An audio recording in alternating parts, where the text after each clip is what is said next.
सूरत police ની social media પર બાજ નજર પહેલગામ આતંકી હુમલા અંગે આપત્તિજનક વિડીયો અપલોડ કરનારા સામે કાર્યવાહી કરાઈ। અમરોલી પોલીસે ગુનો નોંધ્યો છે। આતંકવાદના ગુરુ ભારતમાં જ રહેતો હોવાનો દીપેનસિંહ નામના ઇસમે વિડીયો બનાવતા અમરોલી પોલીસે ગુનો નોંધ્યો। सूरत पुलिस ની સોશિયલ મીડિયા પર બાજ નજર પહેલગામ આતંકી હુમલા અંગે આપત્તિજનક વિડીયો અપલોડ કરનાર સામે કાર્યવાહી કરાઈ છે।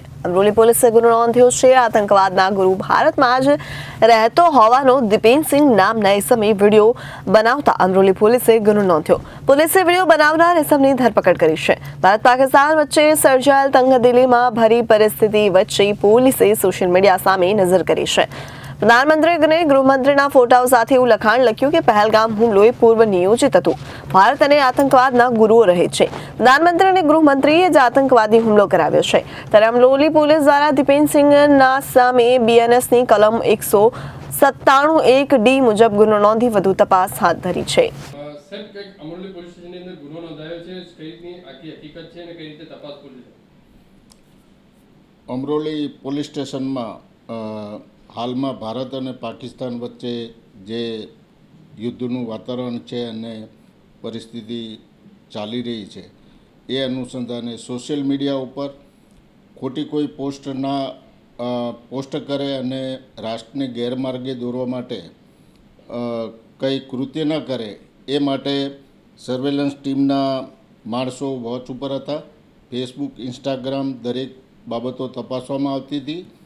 તે દરમિયાન 10 તારીખે રાત્રે જાગો ઇન્ડિયા ચેનલમાં ભારત દેશના સાર્વભૌમત્વ અને એકતા અને સુરક્ષાને જોખમમાં મૂકતી ખોટી પોસ્ટ દીપેનસિંહ પરમારે મૂકેલી હતી, જેમાં એણે ટાઇટલ આપ્યું હતું કે પહેલગામ હુમલો પૂર્વ નિયોજિત અને ભારતમાં જ રહે છે આ આતંકવાદના ગુરુઓ। એ અનુસંધાને એણે વિડીયો પોસ્ટ કરેલો હતો, જે મીડિયાની ખોટી પોસ્ટ અપલોડ કરેલી હતી।